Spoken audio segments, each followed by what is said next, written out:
All right, looks like we're on. Um, we don't have any people currently watching, so this is mostly for the people that will be watching this in the future. My name's Zach. I'm here to, this is the ThinkShare YouTube channel. Today I have with us Gabrielle Landry. I met her on the TEDx stage back in 2017. She was a junior in high school, and she talked about the power of perspective and how she made a conscious effort to improve the way that she thought of herself. And I've kept in touch with her the past couple of years. She graduated from a Montessori high school. Is that right? So I graduated from Montessori preschool, but my high school is called Montrose School. So okay. the name sounds similar. Yeah. And she currently attends Harvard and is doing research. Why don't you start us off? Tell us a little bit about some of the research that you're doing. Yeah, so I'm a rising junior at Harvard studying philosophy and education. And so the research I'm doing this summer is pretty much at the intersection of those two areas. So I'm doing some research with the head of my high school at Montrose on character education.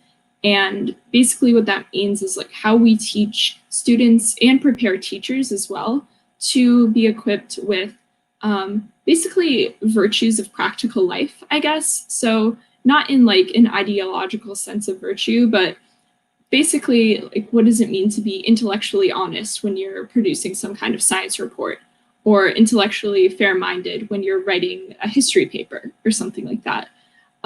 So the research I'm doing with her is basically on different kinds of pedagogical models we can use to most effectively teach students. So it's a little bit of philosophy and education, but also like the neuroscience and psychology of how students learn. So that's been really cool. And we've also been doing a little bit on why poetry matters. So how can we teach poetry to students and why that matters for helping students learn about, dealing with emotions, themes that may be a little bit more difficult to talk about, as well as like the mechanics of poetry and kind of the imagery and things like that. All right, so you need to say a little bit about poetry. So one of the things that I had the pleasure to do with Gabrielle a couple years ago was help her self-publish her own poetry book. Now, I would say I also I like to rap. I've been learning how to I feel like I've been doing like spoken word poetry for some time now, but have recently tried to practice putting that onto a beat so that it's more digestible for my potential audience. I've used it to sort of like get into a better emotional space. Why? I'm so curious as to what it is about poetry that you guys have found. Yeah, so let's see, so far, we haven't done a deep dive into like kind of the neuroscience research of it, but a little bit of what we found is that there have been studies relating poetry to the power of music. So the fact that it has a similar effect on our brain and on our emotions as music does, and which everybody pretty much knows from experience how music can let you connect with your emotions, maybe channel them or express them in different, whether you're sad, angry, feeling kind of unmotivated, it has that power. But I think another thing we found is that what it does is it gives voice to those emotions too. So it not only lets you kind of express those emotions and explore them, but if you're reading poetry and finding that it really gives a voice or puts words to something that you're feeling, then it's just a little, I don't know, I guess I would say therapeutic in a way. That's how I found poetry for myself, in a time where I kind of needed that creative outlet to deal with difficult emotions. A quick question. What is the main difference between like poetry versus just like kind of journaling to like get your feelings out? Yeah, I think they can be very similar. I think in poetry, I guess the main difference is kind of in form, right? So poetry can take on so many different forms, especially with kind of more experimental type forms, I guess, today, like a little bit shorter poetry. It doesn't have to rhyme, it can be whatever you make it. I think when you're writing a poem, it's a little bit different because you have that sort of purpose in mind. Like this will be a poem. Maybe it has some kind of structured form. maybe it's all incomplete sentences. Whereas with the journal, I feel like that's more of stream of consciousness almost. You're just getting your thoughts out onto the page. And yeah, more for yourself, I guess. Yeah, I feel like one thing that I learned a couple years ago is that language has a lot to do with like how we experience our lives. Like an example is given to me that like in other languages they don't have words that directly match English. So one example that I've heard is in Russian there's no word for security. So it almost makes sense. I've never been to Russia, but I've heard that people that have gone to Russia have never experienced feeling security there because the word doesn't exist. And almost similar in an opposite direction is like, I'm not actually sure what language the word namaste comes from, but in English, we don't have a direct translation word for namaste. So it's that idea of like seeing someone's being, like seeing the whole person, which is kind of what namaste means. It's hard for us to experience it because the word doesn't exist. So using poetry as an opportunity to break from typical like sentence structures and ways that we talk, I've definitely noticed like moments of feeling when I can have freedom to use words the way I want rather than the way I'm taught to use them. Have definitely felt freeing. Yeah, no, that's such a good point too. I think there's a word I think it's Dutch. I think it's pronounced hygge. It's Hygge, and oh yeah, I've heard that one. Yeah, it's like a sense of comfort, very close warmth with other people. And I was doing a little bit of reading about it because I was curious, and it seems to be, I don't know any Dutch people personally, but from what I read, it seems that it's a pretty strong element of the culture in that there are specific, certain like candles or making and sharing a meal together, like certain parts of like actions, activities, or objects that people use to invoke this sense. And I wish we had, a direct translation for it in the US because I feel like everybody could use some of that. It's supposed to be like similar to like comfort / like coziness, maybe. Is that right? Yeah, I think so. That's probably the closest to it. So I'm gonna shift topics a little bit. So you've been doing research. You've been finding some value in poetry and how it improves our ability to sort of manage emotions. Talking a little bit more about education and how we can better educate ourselves / free us up from things that slow us down. I'd like to talk a little bit about your Montessori experience. So for those that don't know, Montessori is a different type of education that is very different from the average thing you've seen on TV or that you've experienced in America. So the average experience is students sit in desks and are spoken to from a teacher. Ideally, I think things are transforming and students are being more hands-on. And that's always the challenge for teachers, to be hands-on. And from what I understand about Montessori, it's much more hands-on and more student-driven rather than teacher-driven. So if you could help teach people what Montessori is, what the philosophy is behind it,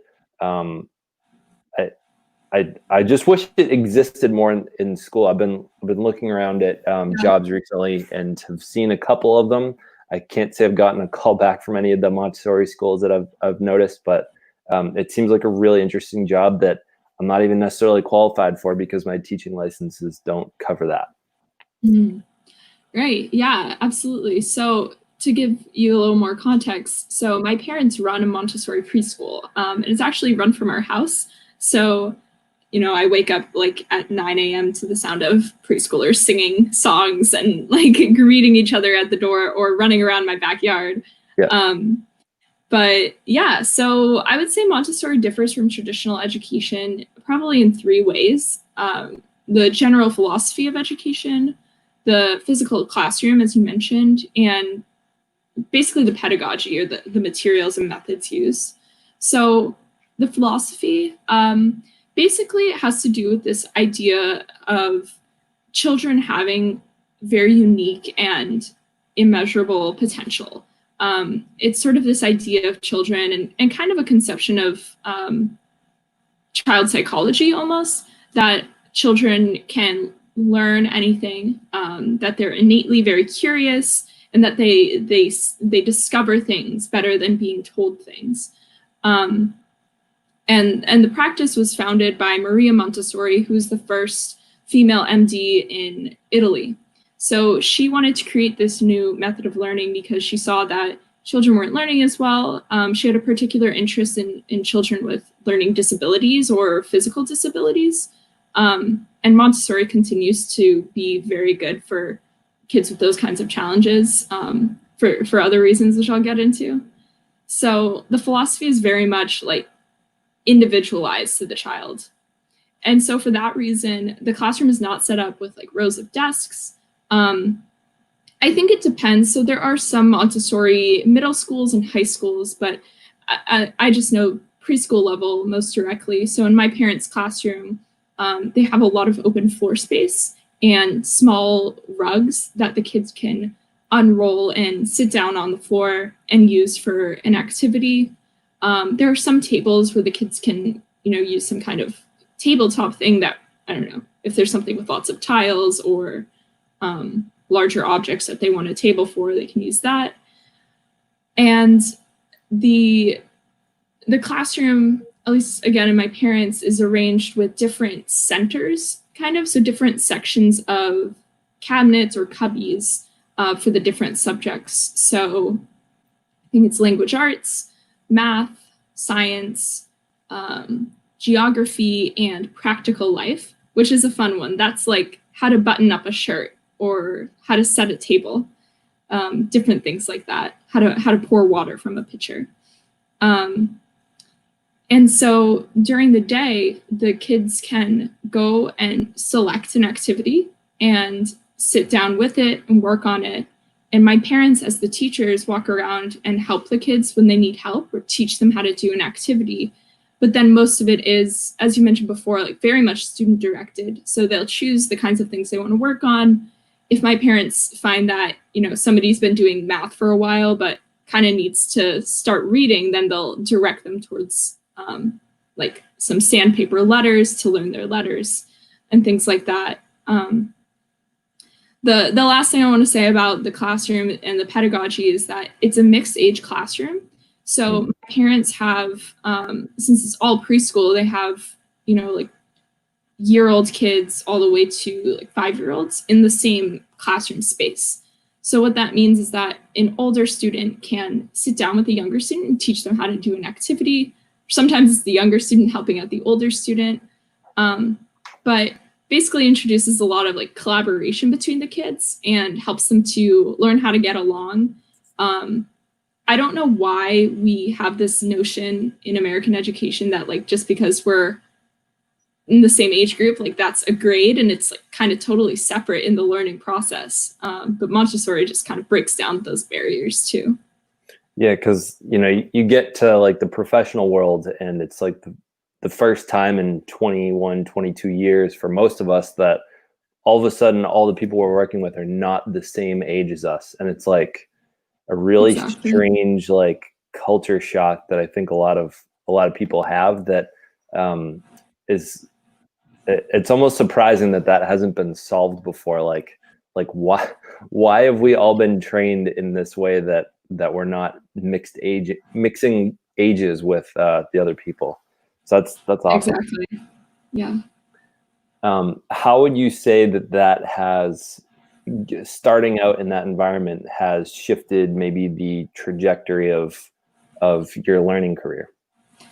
Yeah. So I think for me, I was very, very fortunate to be, the child of my parents as educators. So I had that classroom space available to me after school hours and, on the weekends. So I feel like I got a head start on my general learning process, learning how to read a little bit earlier, and things like that. But I feel like those differences kind of average out for most people over time.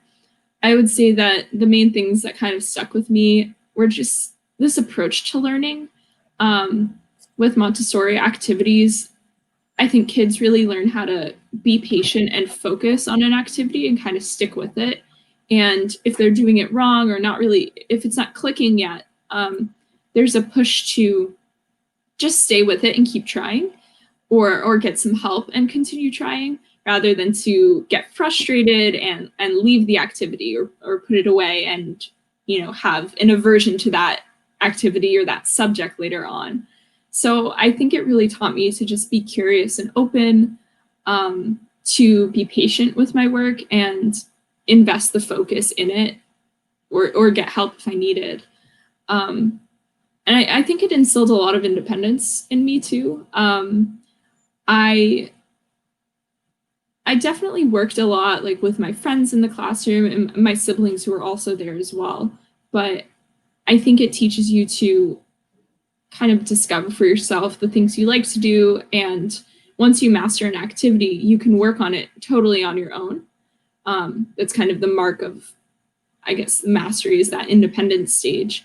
And I think that's something I've taken with me, because I guess I view myself kind of as an independent learner for a lot of things. I love collaboration, but I like to do my own thing a lot as well.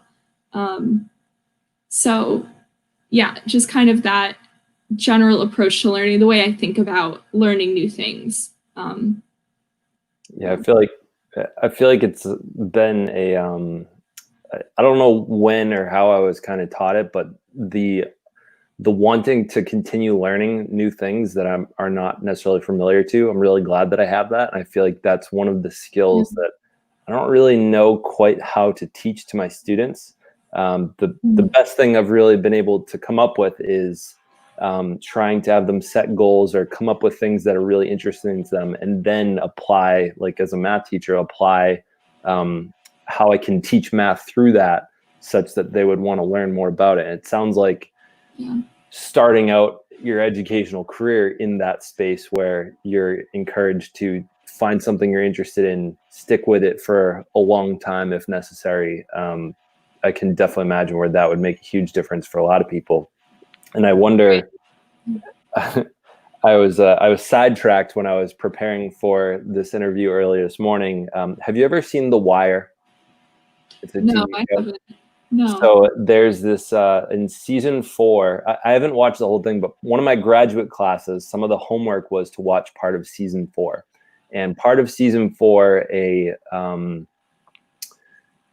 one of the police officers switches over careers and becomes a teacher. And so we see him really struggling in like a very urban environment. I think he was like the only white person in the classroom with all students of color. And he doesn't understand their culture. And at the same time, like the school culture is like test scores. We want to improve test scores. That's it. And you just see him struggling. And at some point, like hearing some of the administration saying like, no, we're going to teach the test. That's all we're going to do. We just need to see the test scores go up. And a couple of the students that are having a really hard time in that environment, that are just making the teachers' lives miserable, sort of, are brought into a separate program. And even that program is said like, nope, these kids still need to be test prepping, and otherwise they'll be the children left behind. And the guy says they're already being left behind because they're not being taught in a way that is actually valuable to them. They're probably all going to drop out. So that kind of brings me to my next question. So you have a website and you write somewhat regularly blog articles. And you talked about the pipeline of having students go from academic setting almost straight into like if they're troubled students that are having a hard time with that type of education, they can very often end up going sort of straight into the criminal justice system when the system was never really set up for them to succeed. And I believe you've said before that you're doing some research on that. So if you could talk a little bit about what the pipeline is, like what that term kind of means, and maybe shed some light on what a lot of us are not noticing or seeing in how this pipeline is continuously getting stronger rather than weaker, which is what we would want to see. Right. Yeah, so this sort of mini project, I guess, was something I wanted to do for my blog. I had just been noticing, obviously, all of the reports and things on social media about police brutality, especially towards Black community, and I kind of wanted to find a way to just share some things that I had found, so that people can start to be a little more attuned to these issues within the educational sphere. So I was looking into this. It's kind of known as a school to prison pipeline, and the phrase basically captures this trend. So it's not really a theory about what's going on. It really marks a trend of what's actually happening, where students, by combination of rule breaking or bad behavior and school discipline policies, end up much more likely to become incarcerated, either later on in their early life or immediately from the school setting if they are arrested at school for some incident. And so what I found, and I'll say that I kind of investigated this as an outsider. I've personally never attended a school where we had school resource officers or police officers physically present in the school. I was fortunate to go to schools that I don't know if it was the time that I went to school, if it's more common now, but I think just my personal, the area and the town in which I grew up. And I've never taught at a public school or a school with these kinds of things. But just looking into it from my research on the internet, there were a lot of surprising statistics that I found, and I brought some with me. I don't want to get them wrong, so I'm just going to flip to my page here. But yeah, so there are basically two big factors that play into this issue. One of them, as I mentioned, is having police officers in schools. And I talked to Zach, I think we talked last week or a little, not too long ago, about the presence of police officers in schools. And he had this question, wouldn't that improve the relationship between a police force and a community if they're in the schools, interacting with the kids? That was something I hadn't actually looked into yet. But I definitely want to research more and see if there's anything out there on that. From the research I did do, it didn't seem all that positive. It suggested that the presence of police officers increased the likelihood that the students would be interacting with the criminal justice system much earlier than otherwise. But that is something I do want to continue to look into, because I think it's important to see if that side of the story is, if there's research supporting that. And it reminds me of, so recently I've been somewhat addicted to TikTok. Just going on there, I end up spending way too much time on there. But a really interesting trend I've found, there's a handful of police officers. I'm sure there's way more than I noticed, but they're just doing like fun, silly TikTok videos. And a couple of them have pointed out in some of their creations that part of it is they're trying to point out that they're humans too. Because I know a lot of people are, it's becoming an increasingly polarized sort of discussion, I think. And I think it's really interesting seeing some of them are trying to humanize themselves and humanize the entire force, the entire community of people, to help be seen that way. And that also reminds me, oh, go ahead. No, I just think that's so important. You had asked me, not during this interview, but another time, or in preparation for the interview, like some of my favorite TED Talks. And one of my favorites is by Chimamanda Adichie. It's called The Danger of a Single Story. And it's basically all about how when you have a single story or just one narrative of a person or a group of people, then that it does strip away their humanity, and it really changes the way that you look at them, talk to them, interact with them. And I think that's what we're seeing on both sides, for sure. Yeah. Yeah, an interest. So I recently went to a protest, and an interesting a chant that I felt very uncomfortable with, and I've been really kind of mentally grappling with quite a bit. Is the chant was no good cops in a racist system, and that's been as I was hearing it, I was really debating whether I agree with it or not, because I think the hard part is being a part of a protest. You want to support the whole cause, and when you're in the crowd with people, you want to be helping the chant. You want to be helping spread the word. And it took me a while. It took me some research a couple of days later to understand what people were trying to get at with that chant. And I think almost similar to the Black Lives Matter statement, those 3 words has been hard over the years to embrace, because I didn't understand it. But I think the no good cops and racist system is the idea that a lot of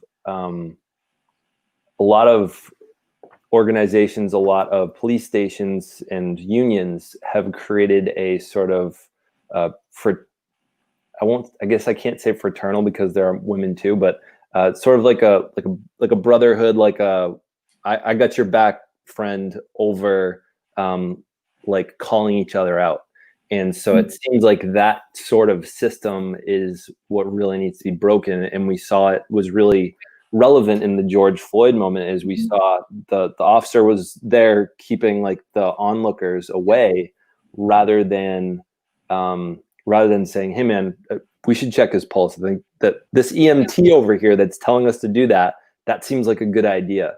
But instead he was it seemed more important to him and the other 2 officers that we didn't really see much, that they just backed up his brother rather than calling him out and or being open to suggestion from onlookers that might be there to, from their point of view, to make them look bad, which exactly. didn't have to work too hard to make them look bad, at least in that case.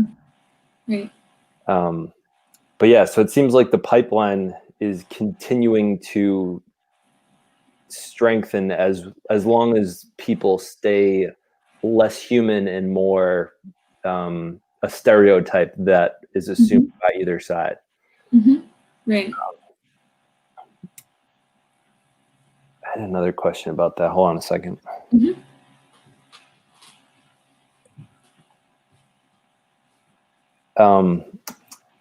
Have you discovered, were there any statistics that you kind of came across that were surprising around the pipeline? Like, whoa, I didn't realize that.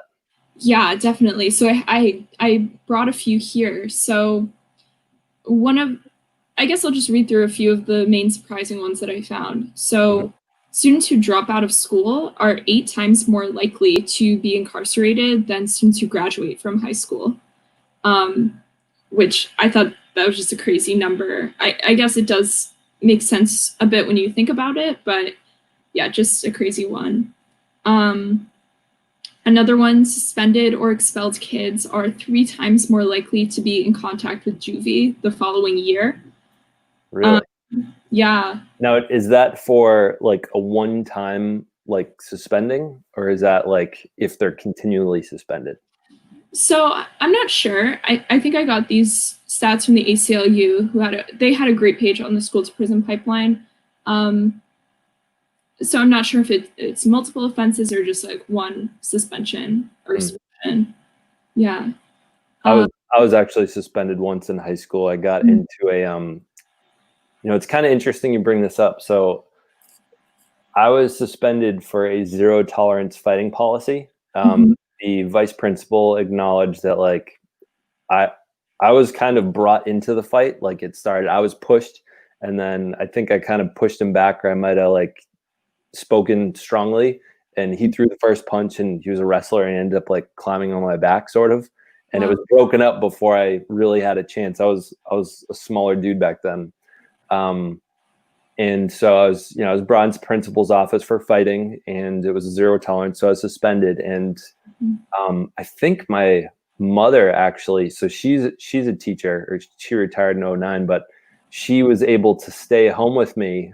I don't know if necessarily if it was because she wanted to be there for my like reflection on the issue, or if she was already taking a day off, but I remember ending up talking about it a lot with her that day, gardening. That's surprised, like I'm surprised I'm remembering this so well.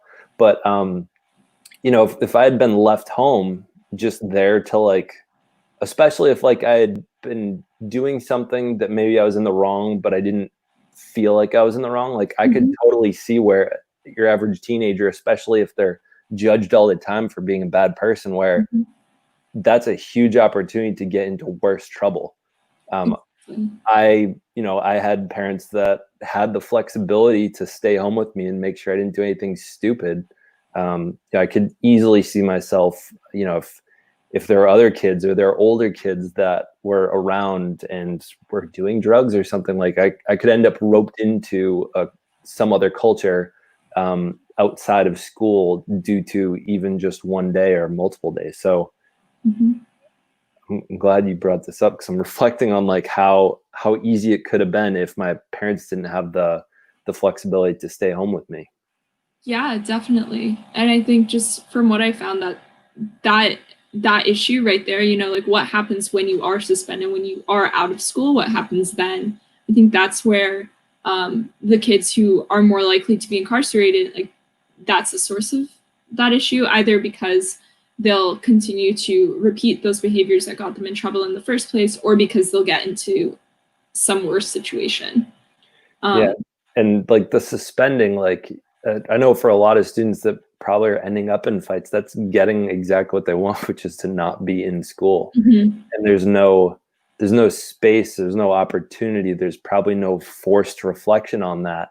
And it seems like that's one of the huge things that's missing in our education system, is when things like that happen, having some sort of resource for the person to reflect on that and make different choices for the future. I've been looking at a school, part of JRI. I forget what JRI stands for, but the programs are meant to help students that have dealt with trauma, and a lot of them are residential facilities. So they live like in the same building or like the next building over from where their school is. So they don't have nearly as much space to get themselves in trouble if they were asked to not be a part of the academic community the next day. And that's part of the work that's done, is they work with social workers. So it seems like that's I'm liking the idea of working there, because it seems like a much better solution for students and people that are more likely to end up in tough situations that are going to end up in that pipeline. Definitely. And I think those kinds of processes, or at least those kinds of resources, reflect more of that sense of restorative justice, I think. I was actually talking with somebody yesterday. So I'm in a seminar this week on education policy with a think tank in DC. And we had a guest speaker yesterday who has a different view on the school to prison pipeline. I don't want to misrepresent his full opinion, but to me, it seemed like he viewed it less as a problem of suspension and teacher discipline, and more as a problem of failed efforts at restorative justice, so failed reforms of this process. And I think his issue with restorative processes is when they only involve sending a kid to the principal's office and saying, like, why did you do that? Make sure you don't do it again. And then the kid goes back and, like, you know, there's obviously it's failed and flawed in a lot of ways. But to me, I think that just calls for a better approach to the restorative processes, not that the processes themselves are the cause of kids becoming, I don't want to say repeat offenders, but to continue doing those behaviors and eventually get into more trouble outside of school. But I remember you told me during our last conversation about a process that you did at your your former school, it's kind of a group, that circle process. Yeah, I don't know how you would actually do it in a lot of other schools, because I think the specific program that I was a part of, not this past year, but the year before, there was a small group of students, about 18, and one of the sort of luxuries we got to have with that small group was that the kids were sort of, the students were sort of taught to help each other stay in check and be like, when one of them was acting up, we would have group consequences. So the idea was you would have much more direct impact from fellow students, and leaders were created out of that because they didn't want to see problems occur. So we had a lot of field trips that we would end up going on, and if someone was acting crazy or really inappropriate in public, or bring drugs or doing drugs or something, everyone was going to pay for that. And so because that we had the opportunity to do that, is you would see a lot more student leadership saying, hey, don't do that, or hey, we're about to lose everything that's awesome next week if you keep doing what you're doing right now. I feel like one of the things I put on my bucket list in my lifetime is to build my own school. I guess I'll have to talk with your parents a bit, but I feel like having programs like that seem like a really great opportunity to help curb behaviors and help them build better habits. Especially like our world just needs more leaders to be able to step up, even on a micro scale.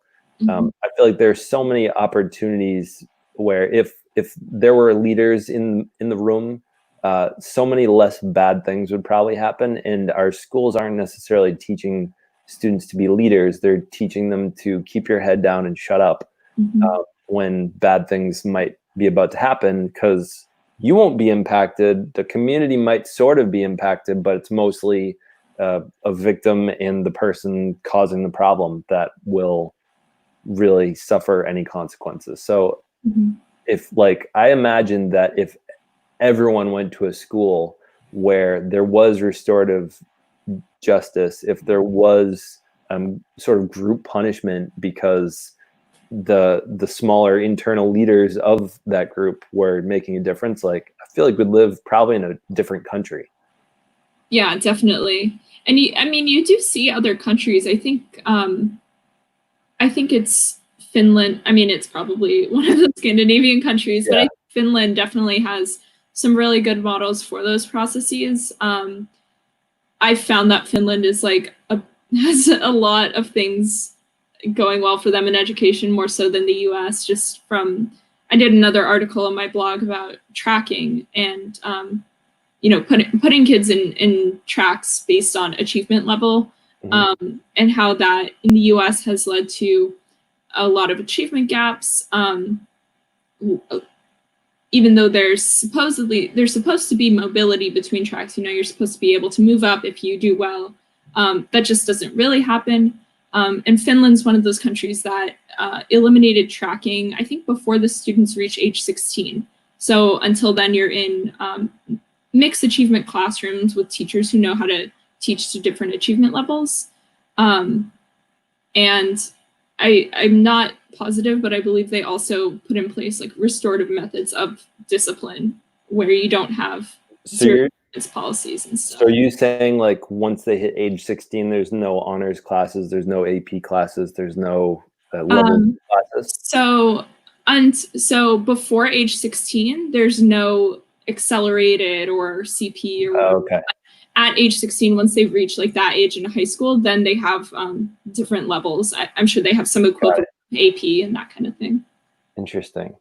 So is the kind of philosophy behind that if they don't create those tracks early, then students are less likely to fall behind? Yeah, I think the philosophy behind it is kind of like, you can learn from the students in your class who are doing better than you. And those students who are doing better can also help the students who are a little bit behind, kind of like in Montessori where you have the mixed age classroom. And the thought is that if you keep the kids together with really great teachers, then you don't have this whole group of students who continue to stay behind in the like slower learners class. Yeah. There was a silly little metaphor that I came up with in college. So that kind of exemplified this. So I think any college kid often goes through not knowing how to do laundry. And Yeah. obviously we learned pretty quickly not to put white in color clothes together because you end up with pink t-shirts instead of white t-shirts. But another thing that I learned was you don't, I think we had a party or something and we used all the towels to clean up messes. Mm-hmm. And so I put all the towels together in the wash, and I thought, oh, like they all are heavily stained and they're all more absorbent. And so I put all the towels together and they were soaked when I was done with the wash. And I thought to myself, yeah, Zach, that was kind of dumb. Like you want to mix in the towels with the rest of the clothes because they're going to absorb a ton of water. And so you got to let some of the water like drain off to the other clothes. So I've always thought of that whenever, you put a lot of students together that maybe are having challenges, is the load just completely gets heavier. They don't get dry. I guess the drying out / being wet like doesn't really quite fit, but I think you get the idea of the metaphor. Yeah, a heavier burden for the kids and for the teachers who have to manage that classroom too. Yeah, I think the one advantage as I've been working with special education with students that just need more help than probably your average student, whether that's their life circumstances or challenges they've been through before, is you're able to have a better staff to student ratio. And that right there might be just more of like, we would have better staff to student ratios if more money were being put into education. So my mom used to work for Taunton High School, and she found out that their school system had, because of COVID, had to lay off over 100 teachers. Wow. The past like couple weeks. So it's been the current economic time that we're in, the social unrest time that we're in, is very interesting. And it'll be very interesting to see how all these things are dealt with. I've always thought to myself as a teacher with a math license, like, oh, like I'm never going to have a hard time finding a job because my job is in such need, and they're always looking for math teachers. And I think this is the first time I've ever been concerned that teachers are not quite what they were even just a year ago. I want to come to the question that you asked me the other day, which was, you might have to help me rephrase it. What is the core issue, or what is like one of the core problems with our education system today, or something like that? Yeah, some of the biggest problems. Right. So I think one of the ones that I pointed out was, it's not quite a one sentence answer, but it's the mix of over investment in college along with the under investment in vocation. Because I think, and just from personal experiences, I've needed electrician and plumbers to help work on the house that we bought 2 years ago. And they've been very hard to come by, and it's been hard to just come by people that are very professional. I've talked to a couple electricians, and they've said, it's hard to find a person to work with me that isn't on their phone every 30 seconds. Wow. So I guess we can thank Steve Jobs for that problem, making and Zuckerberg for making highly addictive things that we're all glued to our phones. But having those like hands-on abilities, I feel like has started taking a back seat because of the over-the-top investment that everyone has had in college. And all the colleges out there are taking huge advantage.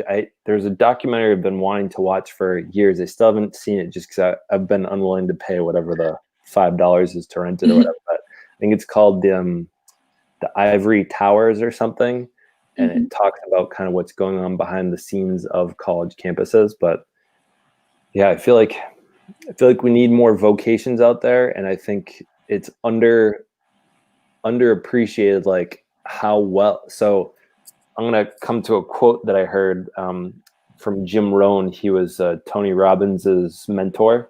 As he said that profits are better than wages. And he said that trying to point out that you pay taxes differently, which definitely plagues a lot of people in terms of like how they're able to earn. And when you're able to open your own business and be, say, a blue collar worker, electrician, carpenter, plumber, you get to earn profits rather than wages. When you become an employer instead of just an employee, you have so much more financial, maybe not necessarily freedom, but opportunity. And eventually, if you're able to learn how to train your workers and eventually extract yourself so that you're not doing the physical labor and you're hiring people to do the physical labor and it's your name that they're working under, that's how you free your time and create financial freedom and independence. Yeah. And I think on this topic too, definitely the overinvestment or the overemphasis of college at the like K-12 education level, but I think also at the job level. So I was reading this article recently from a scholar at the think tank I'm doing the seminar with, the American Enterprise Institute. And I think the scholar was Frederick Hess. And the article was called "To Break Up the BA Cartel." And it was basically about how when all jobs, basically any job you can think of, will look at your resume and require a bachelor's degree. Even if some current employees who were hired much earlier didn't graduate from college or didn't go to college, or if the job itself doesn't really require those kinds of skills, Right. or that skill set generally. And I thought this definitely related because you have pressure from both ends to get a college degree. And yeah, I have people in my family who didn't graduate from college or who started out of college but then ended up going to like a technical program. My oldest brother started at Norwich University in Vermont and then didn't like it at all, didn't like the school culture, didn't really like the academic aspect as much. And so he left and did a massage therapy and personal training program at a school in Rhode Island. And now he owns and operates his own gym in our town. And he has friends from high school who graduated from college, now have a lot of student loan debt. And they're getting their jobs and everything, but they're just very different situations right now. So yeah, I agree with you. I think students should be confident that they can have a well-paid job and a great life, even if that doesn't involve going to college. Yeah, and something interesting that came up recently. So my wife is a vet technician.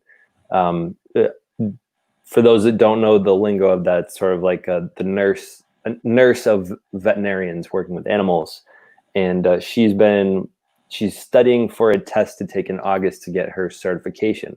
So her job doesn't actually require a bachelor's degree. She could have gone into that and kind of worked her way up and then eventually gotten a certification without a college degree.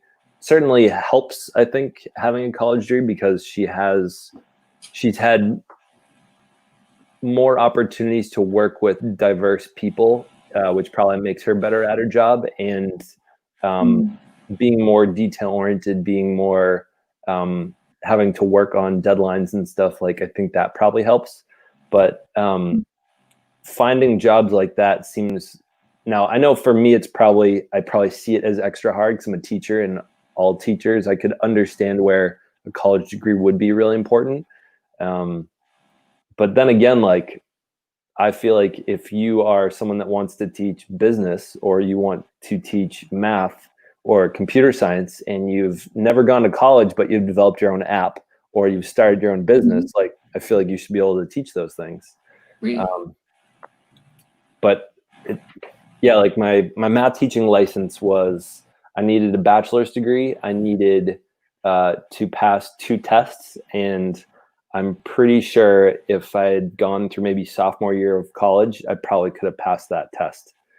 So it's about content knowledge and being able to teach that. So I wonder if you'll come across in your research, like ways that people are trying to put pressure on employers to stop requiring college degrees.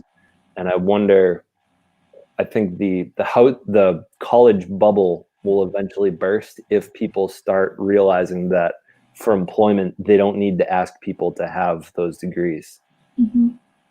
Yeah, and I think especially now with coronavirus affecting people's decisions about college or, delaying, like I'm even considering taking some time off before returning and finishing up my studies. I think that'll definitely affect the relationship between college and the workplace too. But I do think it is time for jobs, if they know that the job can be done or you can learn on the job or through training to do the work. I think eliminating strict requirements for a bachelor's degree would be a really good thing for economic mobility and just access to jobs for a lot of people who, for financial reasons or maybe for a history of some incarceration or something like that, just didn't get their college degree and now, are in a situation where they can never rise up from minimum wage jobs or other jobs that don't require a bachelor's. Right. Speaking of college, what's it like to be, I guess it's a little bit of a whiplash question, but what's it like being a student at Harvard? Yeah, so, well, the past semester, it's been very interesting, like all college students across the country, but I'll just speak probably about the general life at Harvard in typical times. I'm not sure how that is going to continue to change going to this year, but yeah, I mean, I love Harvard. There have definitely been ups and downs with the transition. I think coming from a small high school with a graduating class of 40 girls and myself, it was a tough transition into a larger student body, different kinds of academics, kind of navigating relationships with professors and teaching staff and how that all works was interesting. But I think all first year students kind of go through that. I think, I can speak to like academics and general student life. So on the academic side, I think this is what I've really, really enjoyed. I've just loved my classes and loved my professors. I think the professors are really approachable and they make a lot of time for undergraduate students, which is awesome because they're also, doing their own research and working with graduate students. They do make time for undergrads through like office hours or there are some programs where you can like students can take a professor out to dinner in Harvard Square and the college will pay for it, which is really fun. Cool. So little things like that let us just like get to know our professors a little bit more.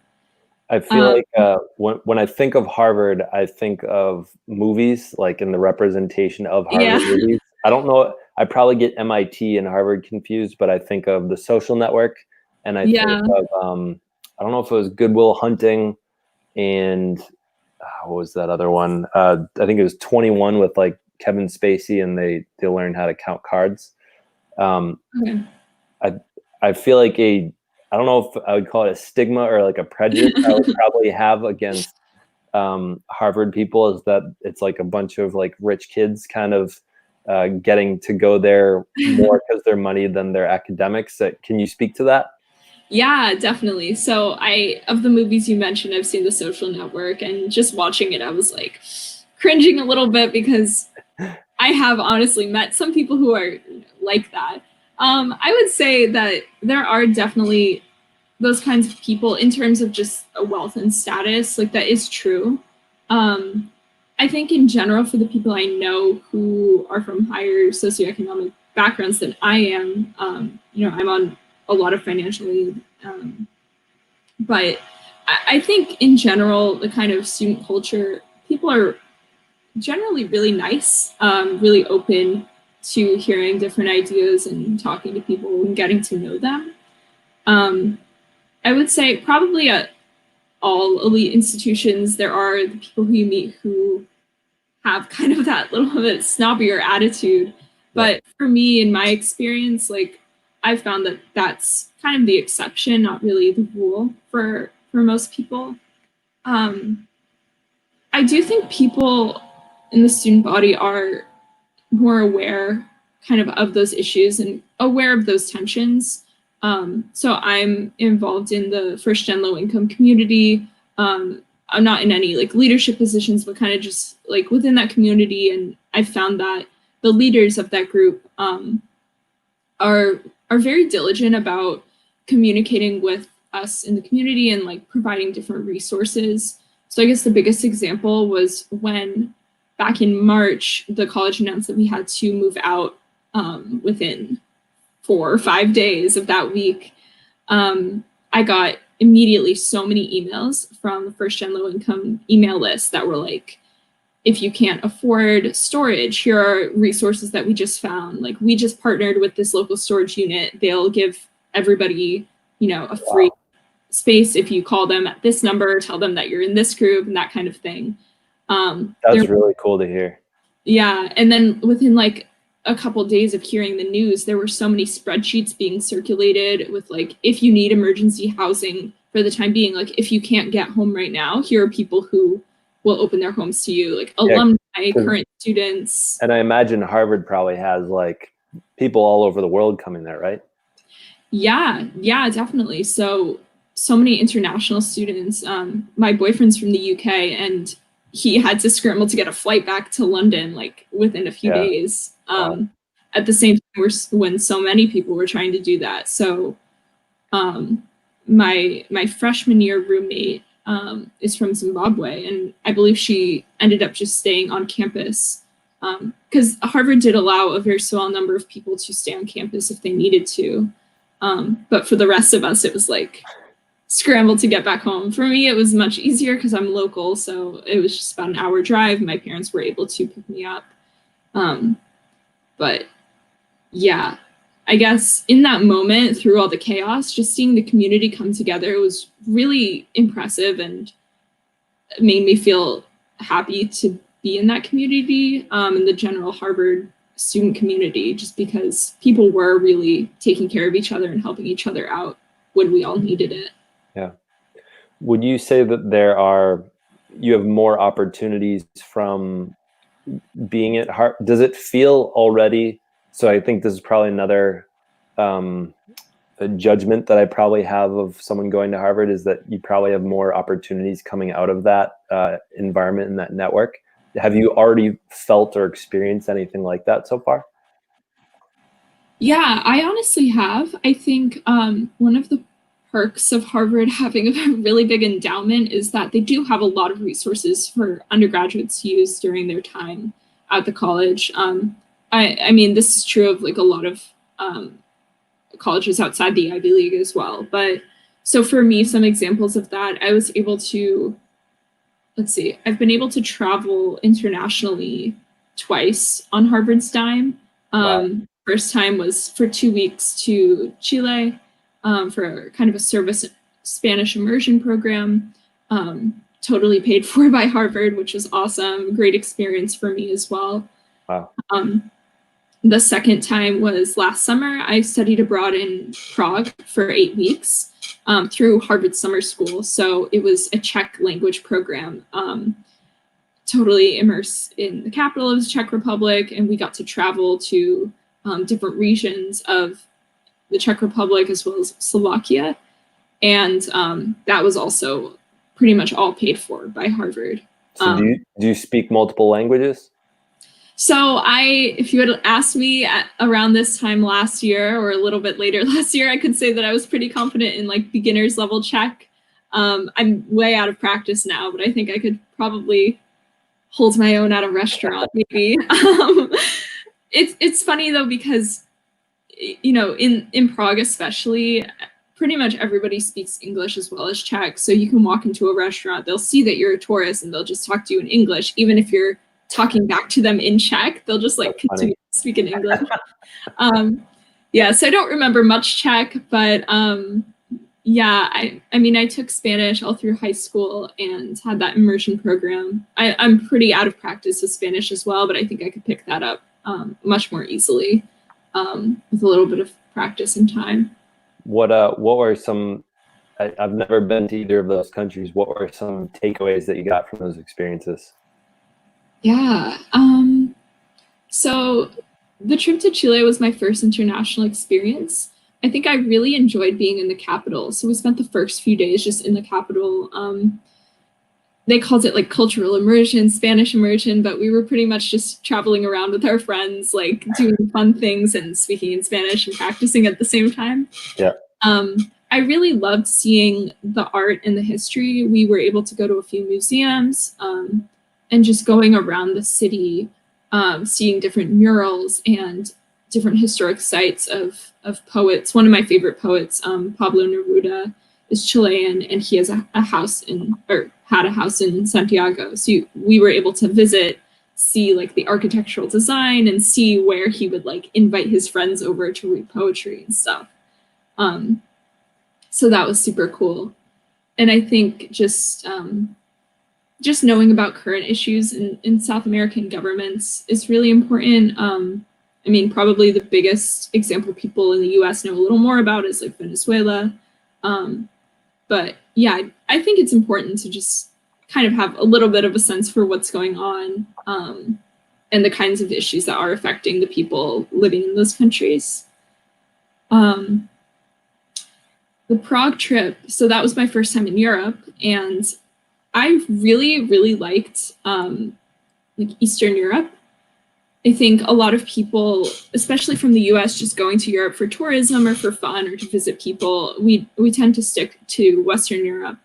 But Eastern Europe was super interesting too. I think the history there is really cool, as a lot of those countries were former Soviet states. And so that history kind of transitioning from communism to democracy is super cool. And just to learn about like tourism hasn't been a big thing in the Czech Republic up until the late 90s, when they became open to tourists from the West.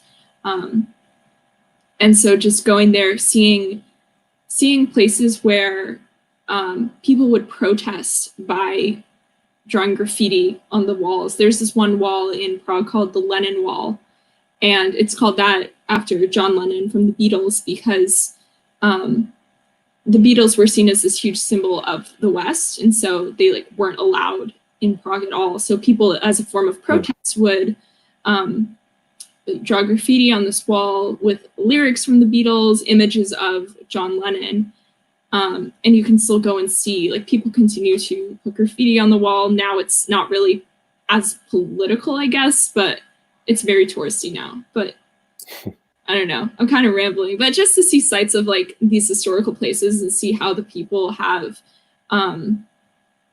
lived through so much, and yeah, just continue to like find ways to protest and stand up for their rights and what they believe in.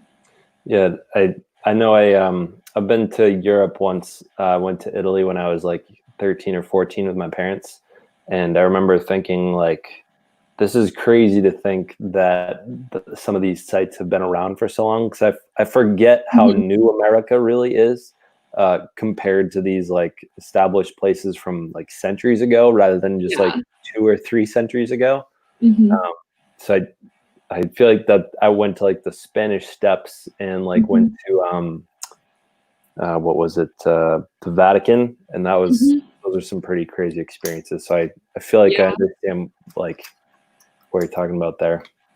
No, definitely. I was able to visit my boyfriend in the UK after my Prague experience, and we traveled around Italy and a little bit of France. And when we were in his home city in the UK, we walked across this bridge and he was like, yeah, Gabby, this is 800 years old. Like, how old is the US again? And just kind of teasing me about like, that's great.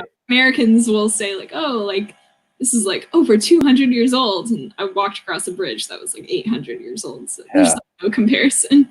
Yeah, or like, well, I think there was we went to Salem, I think, for a school field trip. And we were like, I was challenging some of my students walking along, like, what's the oldest building you can find? And it was crazy seeing, I think the oldest we found, I want to say it was like 1760 or something like that. Wow. Or maybe we found a 1600s one, but that was just unbelievable to us. Yeah. It's crazy. So I don't have any other questions that I was originally planning on asking. Is there anything you'd like to share with us? I guess one question I'd say is for people that are interested in hearing more of you / your research and what you're working on, what could they expect for publishing on your blog? Yeah, so I really would like to work in the months ahead on a few new articles. I think definitely one on restorative justice in schools and the kinds of things that have been done in the US or elsewhere to do that successfully. Another research project I'm working on with a center at Harvard, a Center for Ethics at Harvard, will be about how teachers can more ethically evaluate and grade students. So I'm reading a little bit for that right now, but I'll get more into it in July, I think. So definitely expect a blog post about that. Probably I'll upload like a longer version of my work as well. Yeah, and probably some other topics on like equity and achievement in education across different demographics and how to make that better. Awesome. Is there are there any other places that people can follow you or see what you're up to? Yeah, so my blog pretty much links all of my accounts. I'm on Instagram. You can find that on my blog. And yeah, that's pretty much it. I don't really use much else. Okay. Well, Gabby, thank you for coming on. We can talk more after I end the broadcast here. But for the people that are watching right now, thank you for listening. For the people that end up watching this later on, feel free to ask other questions. We could, I imagine when you come out with more articles, we'll want to talk more and share some of the things you found. This was super fun, and I'm glad we did this today. This was fun. Yeah, me too. Thanks so much for having me. All right, I'm going to end the broadcast. Awesome.